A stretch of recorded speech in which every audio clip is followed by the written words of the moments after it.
Handle మారుస్తుంది. హ్యాండ్లోకి మారుస్తారా? బెల్టర్ కొంచెం ప్లే వస్తుంది లోపల నుండి లోపల. ఇది గట్టిగా అయిపోతున్నాయి. దేవుడి గది ఇది ఇక్కడ వచ్చింది. దీనికి ఎక్స్ట్రా ఇంత ఇంచు దేవుడి ఫోటో పడి చేపించి వాళ్ళ చేత చేపించి పెట్టుకున్నాం. నాకు ఎప్పటి నుంచో ఒక లెవెల్ మేము కొంచెం హైట్ పెంచుకున్నాం కదా. సైజ్ అయితే 32. ఇవైతే కబోర్డ్స్ బయటే ఉంటుంది కానీ దాంట్లో విజిబిలిటీ కాకుండా లోపల అన్ని కూడా పెట్టుకున్నాం. వీటికి ఇంకా డ్రావర్స్ అవి ఇంకా ఫినిష్ అవి చేస్తారు. ప్లెయిన్ అనుకో వాళ్ళు అంటించేస్తారు అక్కడే కటింగ్ అక్కడే. హలో అండి, welcome back to one more home series video. ఎలా ఉన్నారు అందరూ? బాగున్నారా? సో ఆల్రెడీ మీరు హోమ్ సిరీస్ వీడియో ఫాలో అవుతుంటే మీకు ఈ వీడియో క్లియర్గా అర్థమవుతుంది. ఆల్రెడీ చాలా వీడియోస్లో చెప్పాను కదా, ఇల్లు కొనటం ఒక ఎత్తు అయితే దాని నెక్స్ట్ ప్రాసెస్ అనేది చాలా టైం టేకెన్. చాలా రీసెర్చ్ చేయాలి, ఎలాంటి వుడ్ యూస్ చేయాలి, ఫాల్ సీలింగ్ చేయించాలా వద్దా, ఇంటీరియర్స్ ఆర్ కార్పెంటర్స్, ఇలా చాలా రీసెర్చ్ చేసిన తర్వాతే మన వర్క్ అయితే స్టార్ట్ చేస్తాం. అందులో భాగంగానే ఈరోజైతే స్ట్రక్చర్ అయితే కంప్లీట్ అయ్యింది. ఎలా వచ్చింది, ఏమైనా చేంజెస్ చేయాలా అండ్ కొన్ని పాయింట్స్ కూడా ఈ వీడియోలో చెప్తాను. డోర్ ఇంకా మార్పిస్తాం కదా, డోర్ లామినేట్ కాదు, వుడ్ పెయింట్ వేస్తారు. Wood paint back side front side wood paint వేపిస్తారు. హ్యాండిల్ మారుస్తుంది. హ్యాండ్లోకి మారుస్తారా? బెల్టర్ కదా మార్చేది. ఇవంతా పెయింట్ వేసిస్తాడు. ఇదేంటంటే డోర్ కొంచెం ప్లే ఉంటుంది. అదే దీనికి అలా కాదు, ఇది పెట్టిన తర్వాత కొంచెం గ్యాప్ ఉంటుంది దీనికి. ఎందుకంటే రైనీ సీజన్లోనే ఎక్స్పాండ్ అవుతుంది. అంటే డోర్ క్లోజ్ చేసామనుకో కొంచెం ప్లే వస్తుంది. దీనికి మళ్ళీ వాళ్ళు ఇది హ్యాండిల్ మార్పిస్తారు. ఇది బాగానే ఉంది, అంటే కొంచెం గ్యాప్ ఉంటుంది. ఎందుకంటే వింటర్స్ రైనీస్లోనే ఎక్స్పాండ్ అవుతుంది. అందుకు ఈ గ్యాప్ కాదు, లాక్ చేయి, లోపల నుండి లాక్ చేయి. హోల్స్ కొంచెం ఇది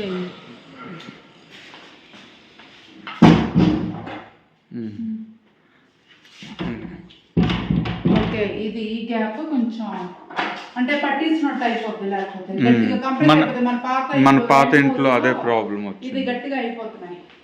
సో ఇదంతా కూడా బిల్డరే చేస్తారు. అది అలాగే కొంచెం గ్యాప్ అన్ని అంటే కలర్ మళ్ళీ వుడ్ పెయింట్ వేస్తారు.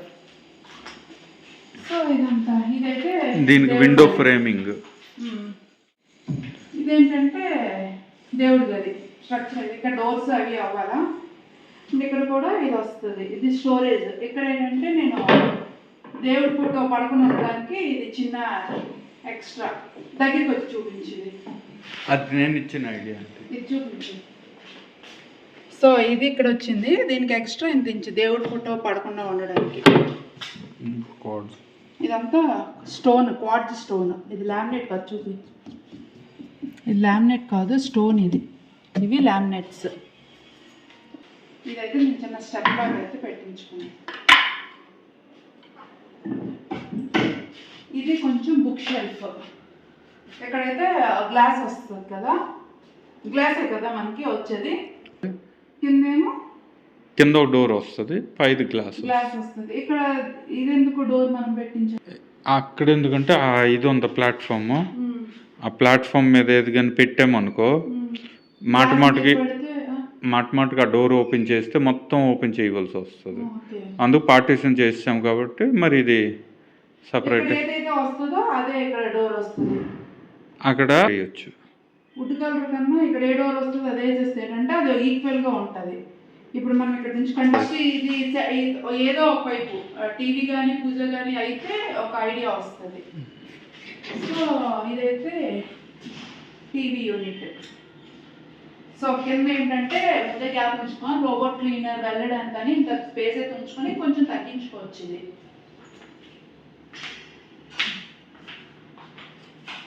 ఇక్కడైతే పార్టీషన్, డైనింగ్ ఏరియాకి బాత్రూమ్కి పార్టీషన్. అంటే బాత్రూమ్ అంటే ఇక్కడ డైనింగ్ చేసేటప్పుడు బాత్రూమ్ కనిపించకుండా ఉండడానికి పార్టీషన్, స్లీప్ పార్టీషన్. ఇదైతే టాల్ యూనిట్.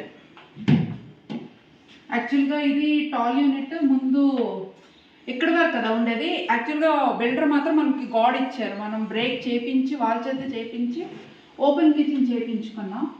తర్వాత ఓపెన్ కిచెన్ చేయించుకున్న తర్వాత ఇక్కడ నేను బ్రేక్ఫాస్ట్ కొండ వాళ్ళు ఇక్కడ సింక్ ఏరియా ఇచ్చారు, wash sink area, breakfast sink area ఇచ్చారు. నేను ఇక్కడ వాష్ బేసిన్ ఇచ్చారు, హ్యాండ్ వాష్ ఇచ్చారు. సో అది బ్రేక్ చేయించుకొని బ్రేక్ఫాస్ట్ కౌంటర్ అయితే పెట్టుకున్నాను. నాకు ఎప్పటి నుంచో బ్రేక్ఫాస్ట్ కౌంటర్ పెట్టుకోవాలి అని. కొంచెం హైట్ అయిందేమో అనిపిస్తుంది, లేదా అయిందేమో అనిపిస్తుంది. చూడు బల్ల ఉంది, హైట్ అయిందా? పెంచడం అయింది. సో ఇక్కడైతే మేము ముందే డిష్ వాషర్ సైజ్, అంటే డిష్ వాషర్ ఏదైతే కొనాలి అనుకున్నామో సో దాని సైజుకి తగ్గట్టు కిందే మేము స్పేస్ అయితే ఇచ్చేసాం. అంటే కార్పెంటర్ చేత ముందే చేయించుకోవాలి. చేయించిన తర్వాత మనం డిష్ వాషర్ తర్వాత వేరేది కొన్నాం అనుకోండి, టైట్ అంటే కరెక్ట్గా ఫిట్ డైమెన్షన్ ఇప్పుడు ఒకటే ఇంచుమించు అన్ని వాషింగ్ మిషన్ అదే డిష్ వాషర్స్ డైమెన్షన్స్ ఒకటే. మేము రీసెంట్గా చూసాం ఏంటంటే అన్ని డిష్ వాషర్స్ డైమెన్షన్స్ కూడా ఈక్వల్గానే ఉన్నాయి. కాకపోతే ఏంటంటే ఫిట్ మనం చూసుకోవాలి, ఎందుకంటే బిల్డర్ మనకి ఇక్కడ టైల్స్ ఒక లెవెల్ వరకు ఇస్తారు. అండ్ ఈ బ్రేక్ఫాస్ట్ అంటున్నాను అనేది, ఈ స్లాబ్ కూడా మనకి ఒక లెవెల్, మేము కొంచెం హైట్ పెంచుకున్నాం కదా. సో నాకు కన్వీనియంట్ అయినట్టు నేను 1 ఇంచ్ అయితే పెంచుకున్నాను. యాక్చువల్గా వాళ్ళు 32 కదా, స్టాండర్డ్ సైజ్ అయితే 32, నేను 35 పెట్టుకున్నాను.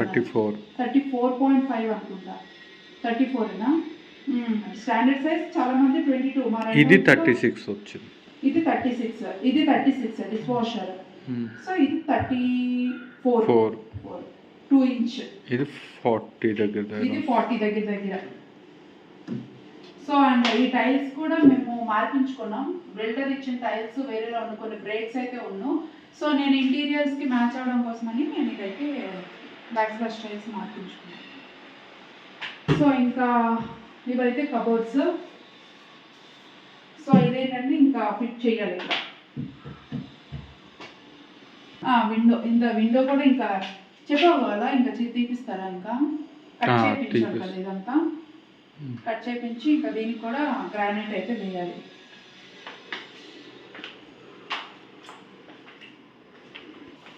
ఇంకా డిష్ వాషర్ పవర్ పాయింట్స్ అయితే మేము ఈ సైడ్ నుంచి యాక్సెస్ ఇచ్చుకున్నాం.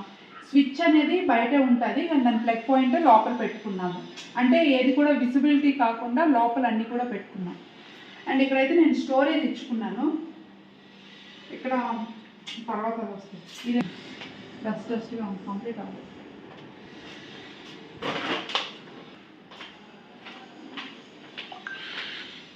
ఇది కిడ్స్ బెడ్రూమ్. స్ట్రక్చర్ అయింది, ఇంకా పూర్తిగా వర్క్ అయితే అవ్వలేదు, స్ట్రక్చర్ అయితే అయింది. సో ఇక్కడ పాపది అండ్ నా దగ్గర అయితే మెషిన్ ఉంది కదా. సో నేను అది అప్పుడప్పుడు స్టిచ్ చేసుకోవడానికి అని చెప్పి చిన్న స్టోరీ, నేను ఏదైనా రికార్డ్ కానీ నేను యూట్యూబ్ వీడియోస్ ఎడిట్ చేయడానికి చిన్న టేబుల్ ఇది. ఇది పాపకి స్టడీ యూనిట్. సో 2-in-1గా కూడా యూజ్ అవుతుంది ఇది. అండ్ నెక్స్ట్ ఇదైతే మా హస్బెండ్ ఆఫీస్ యూనిట్ ఏంటంటారు, ఆఫీస్ సెటప్. అంటే 2 కూడాను ఒకే ఏరియాలో ఉండేటట్టు ప్లాన్ చేసుకున్నాం, అటు తండ్రి ఇటు మా పాపది. సో ఇదైతే స్టోరేజ్. సో స్ట్రక్చర్ అయ్యింది. సో బ్రీఫ్గా నేను మొత్తం అయిన తర్వాత కూడా నేను మళ్ళీ ఒకసారి వీడియో చేస్తాను. సో జస్ట్ స్ట్రక్చర్ ఎలా వచ్చింది అనేది మాత్రమే నేను ఇప్పుడు మీకు వీడియో అయితే చూపిస్తున్నాను. సో ఇఫ్ ఇన్ కేస్ మీకు ఎవరికైనా యూస్ఫుల్ అవ్వచ్చు, అంటే మనం అంతా అయిన తర్వాత చూపించేదానికన్నా ముందే చూపిస్తే ఒక ఐడియా అనేది వస్తుంది కదా. మీరు కూడా ఒకవేళ ప్లాన్ చేసుకోవాలి అనుకున్నప్పుడు ఎక్కడ ఎంత స్టోరేజ్ ఇవ్వాలి, ఎలా పెట్టుకోవాలి అనేది మీకు ఒక ఐడియా అనేది వస్తుంది. సో ముందే మీరు డిసైడ్ చేసుకోవాలి, అంటే ఎంత మీ యూసేజ్ బట్టి, అదే మీ యూసేజ్ బట్టి. యాక్చువల్గా మా రెంట్ హౌస్లో ఏంటంటే ఈ లాఫ్ట్స్ అనేవి చాలా పెద్దగా ఉన్నాయి, బట్ మేము యూసేజ్ చేసుకునే వాళ్ళం కాదు. అంటే ప్రతిసారి పైకి వెళ్ళి అన్నీ కూడా యాక్సెసిబుల్గా ఉండేవి కాదు. చాలా రేర్గా మేము పైన చాలా తక్కువ పెట్టేవాళ్ళం, తీయడానికి కూడా ఇంకో ఎవరో ఒకరు హెల్ప్ చేసేవాళ్ళు. సో అదేం లేకుండా మేము లాఫ్ సైజ్ పైన తగ్గించి మిగతా దానికి మేము స్టోరేజ్ అనేది పెద్దగా పెట్టుకున్నాం. సో అదేంటంటే మీ యూటిలైజేషన్ బట్టి మీ స్టోరేజ్ అనేది మీరు ముందే ప్లాన్ చేసుకోవాలి. అది మీరు కార్పెంటర్కో ఇంటీరియర్ డిజైనర్కో చెప్పుకోవాలి. సో దాన్ని బట్టి వాళ్ళు ముందే డిజైన్ చేస్తారు. మీరు ముందే లాఫ్ట్ అనేది హైగా పెట్టేస్తున్నారు అనుకోండి, అక్కడ మనం ఈజీగా యాక్సెస్ చేయలేము. ఫర్ ఎగ్జాంపుల్ ఇప్పుడు మా హస్బెండ్ ఉంటేనే నేనేమో తీయగలను, ఆర్ మా హస్బెండ్ పైకెక్కి నేనేదో కింద నుంచి హెల్ప్ చేయగలను. సో అది మీరు ముందే డిసైడ్ చేసుకుంటే మీకు ఫ్యూచర్కి యూజ్ ఉంటుంది. అది చాలా రేర్గా మన పైన ఎడుతుంటాం, అంటే ఎప్పుడో లగేజ్ బ్యాగ్స్ కానీ అలాంటివి మన పైన పెట్టేవి.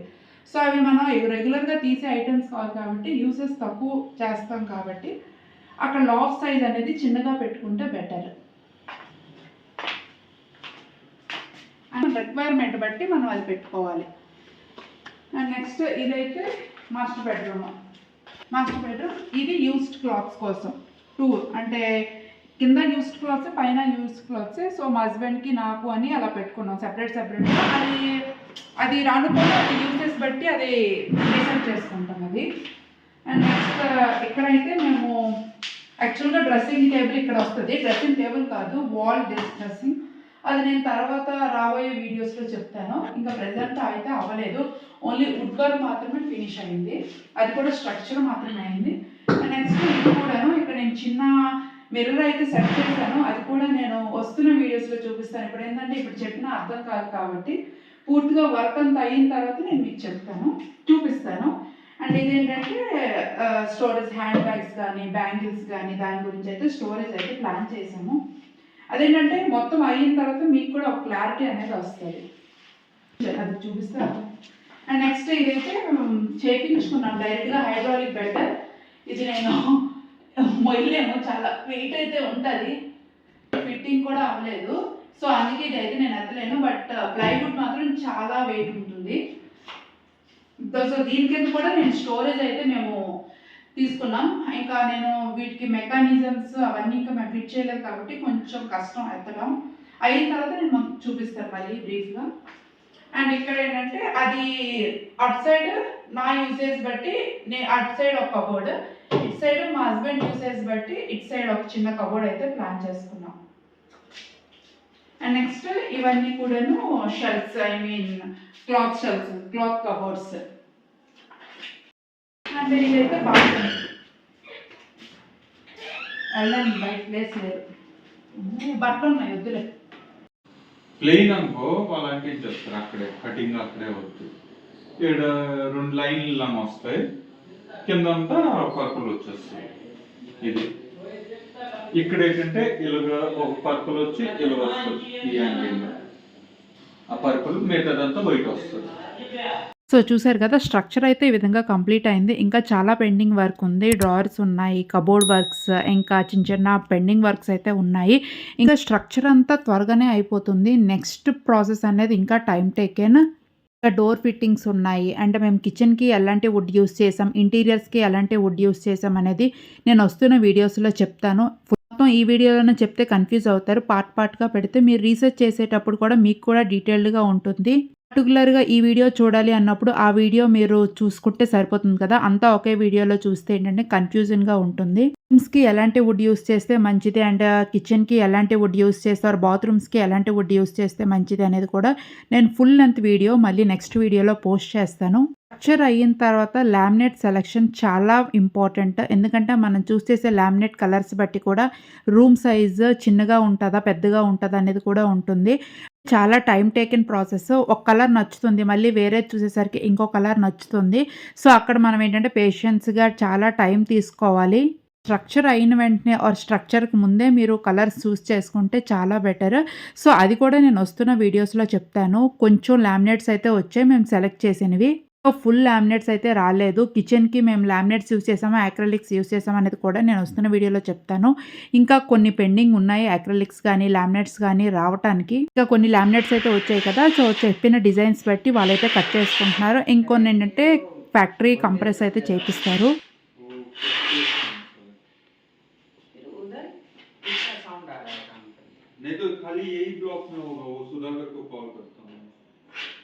ఇంకా ఈవినింగ్ అయితే లామినేట్స్ అన్నీ వచ్చేసాయి. ఇంకా మేము కలర్స్ అన్నీ చెక్ చేసుకుంటున్నాము. ఇఫ్ ఇన్ కేస్ ఏవైనా షేడ్స్ చేంజెస్ ఉంటే సో చేంజ్ చేస్తారు. మనం చెప్పిన కలర్ వేరేది వస్తే చేంజ్ చేస్తారు, బట్ మనకు నచ్చలేదు అంటే చేంజ్ చేయరు. హోప్ ఈ వీడియో మీకు యూస్ఫుల్ అయింది అనుకుంటున్నాను. వీడియో నచ్చితే లైక్, షేర్, సబ్స్క్రైబ్ అయితే చేసుకోండి. అలాగే మీ ఫ్యామిలీ అండ్ ఫ్రెండ్స్తో కూడా షేర్ చేయండి. కొత్తగా ఇంటీరియర్స్ ప్లాన్ చేసుకునే వాళ్ళకి ఈ వీడియో యూస్ఫుల్ అయ్యి ఉండొచ్చు. అలాగే మీకేమైనా టిప్స్ తెలిస్తే కింద కమెంట్ బాక్స్‌లో కమెంట్ చేయండి. ఇక్కడితో అయితే వీడియో ఎండ్ చేస్తున్నాను. మరొక మంచి వీడియోతో మళ్ళీ మీ ముందుకి వస్తాను. Thank you for watching. Until then bye.